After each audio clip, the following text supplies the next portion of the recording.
প্রিয় মাধ্যমিক ছাত্রছাত্রীরা, আমাদের চ্যানেল লেটস ক্র্যাক মাধ্যমিকে তোমাদেরকে স্বাগত। তো আজ আমরা আলোচনা করব রাইটিং স্কিলের খুবই গুরুত্বপূর্ণ টপিক স্টোরি রাইটিংয়ের ফরম্যাট সহ কিছু সাজেশন নিয়ে। তবে এটা বলে দিচ্ছি যে স্টোরি রাইটিংয়ের সাজেশন বলে কিছুই হয় না। তাও আগের সাজেশনের ভিডিওতে যেখানে আমরা আলোচনা করেছিলাম গুরুত্বপূর্ণ বায়োগ্রাফি, প্যারাগ্রাফ, প্রসেস রাইটিং এবং এডিটোরিয়াল লেটার, সেখানে তোমাদের অনেকেরই কমেন্ট এসেছে যে স্টোরি রাইটিংয়ের সাজেশন দিন। তাই আমরা চলে এসেছি একটা সহজ ফরম্যাট নিয়ে। এর সাথে আমরা গুরুত্বপূর্ণ স্যার রতন টাটার বায়োগ্রাফি ও এডিটোরিয়াল লেটার এবং বায়োগ্রাফির ফরম্যাটের একটা গুরুত্বপূর্ণ ভিডিও দিয়েছি। যদি তোমরা না দেখে থাকো তাহলে তোমরা ওটা গিয়ে দেখে নেবে এই ভিডিওটির পরে। স্টোরি রাইটিংয়ের ক্ষেত্রে যদি তোমরা এই ফরম্যাটটি ফলো করে যাও তাহলে তোমরা পরীক্ষায় 10 নম্বরের মধ্যে 8-9 অনায়াসে তুলে নিতে পারবে।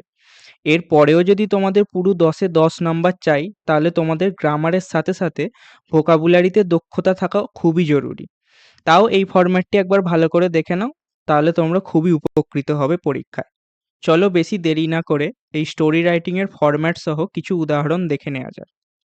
তো তোমাদের প্রথম কাজ হবে ঠান্ডা মাথায় খাতায় যে হিন্টটা দেয়া আছে সেটাকে ভালো করে পড়ে একটা সামঞ্জস্যপূর্ণ একটা টাইটেল দিতে। যদি হিন্টের সাথে তোমাদের টাইটেলটি ভালোভাবে না ম্যাচ খায় তাহলে তোমাদের খাতায় এর ইম্প্যাক্টটা ভালোভাবে ফুটবে না। তো সবচেয়ে গুরুত্বপূর্ণ কাজ কি হলো? স্টোরি রাইটিংয়ের টাইটেল দেওয়া। যদি তোমরা এই টাইটেলটিকে ভালোভাবে দিতে পারো তাহলে তোমরা অনায়াসে 1 থেকে 2 নাম্বার পরীক্ষায় খাতায় তুলে নিতে পারবে, যেহেতু তোমাদের পরীক্ষায় ফরম্যাট মার্কিং রয়েছে। তারপরের কাজ হচ্ছে ইন্ট্রোডাকশন। তোমাদের গল্পটিকে শুরুবাত দিতে হবে। 3 নম্বর বডি, যেখানে তোমাদের গল্পটির বিষয়বস্তুটি হিন্ট অনুযায়ী ফুটে উঠবে। ঠিক আছে? যেখানে বিল্ড সাসপেন্স মানে একটা সাসপেন্স তৈরি হবে, এক্সাইটমেন্ট হতে পারে বা কোনো ইমোশনাল হতে পারে। 4 নম্বর ক্লাইম্যাক্স। ক্লাইম্যাক্স যেখানে হচ্ছে স্টোরিটা গিয়ে খুবই ইন্টারেস্টিং হবে, যেরকম তোমরা সিনেমাতে দেখতে পাও। 5 নম্বর কনক্লুশন বা এন্ড, যেখানে তোমাদের সহজ সরলভাবে গল্পটিকে শেষ করতে হবে। সেটা হ্যাপি অথবা স্যাড এন্ডিং হতে পারে। তো এটা তো গেল স্টোরি রাইটিংয়ের একটা জেনারেল ফরম্যাট। এরপরে আমরা দুটো উদাহরণ নিয়ে এসেছি যেগুলো তোমাদের বিগত বছরের পরীক্ষায় এসেছিল।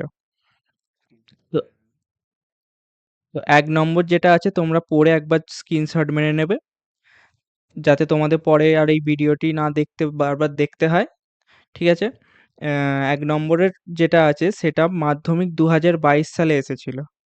ঠিক আছে? যেখানে খরগোশ এবং কচ্ছপের দৌড়ের যে গল্পটা আমরা সবাই জানি সেইটা দিয়েছিল। আর 2 নম্বর হচ্ছে 2019 সালে এসেছিল। সেখানে এটার গল্পটি হচ্ছে, একটা হালকা করে বলে দিচ্ছি, যে কিছু কিছু বাচ্চা রেল লাইনের ধারে আম কুড়োচ্ছিল। সেই কুড়োনোর সময় তারা রেলের যে লাইন হয় সেই লাইনে কিছু ক্র্যাক খুঁজে পায়। তাই জন্য তারা সামনে থেকে ট্রেন আসায় সেই ট্রেনটিকে থামানোর জন্য কি করবে, একটা লাল পতাকা কিংবা তাদের সেটা গায়ের জামাও হতে পারে, সেটা লাঠিতে বেঁধে নাড়িয়ে সেই ট্রেনটার সাথে সাথে অনেক যাত্রীদের যান বাঁচিয়েছিল। ঠিক আছে? এর ফলে তাদেরকে রিওয়ার্ড দেয়া হয়েছিল। এইটাই তোমাদের বানিয়ে লিখতে হবে। ঠিক আছে? এটাই বলছি না যে এই দুটোই আসবে, তোমরা এই দুটোর ফরম্যাট অনুযায়ী দেখে যাবে যাতে তোমাদের এইটার সাহায্যে লিখতে সুবিধা হয়। চলো ভিডিওটি এই পর্যন্তই। যদি ভালো লাগে চ্যানেলটিকে সাবস্ক্রাইব করে দেবে এবং ভিডিওটিকে আগে আরও বন্ধুদের সাথে শেয়ার করে দেবে, এবং তোমাদের পরীক্ষার জন্য শুভকামনা রইল। চলো দেখা হচ্ছে পরবর্তী ভিডিওতে।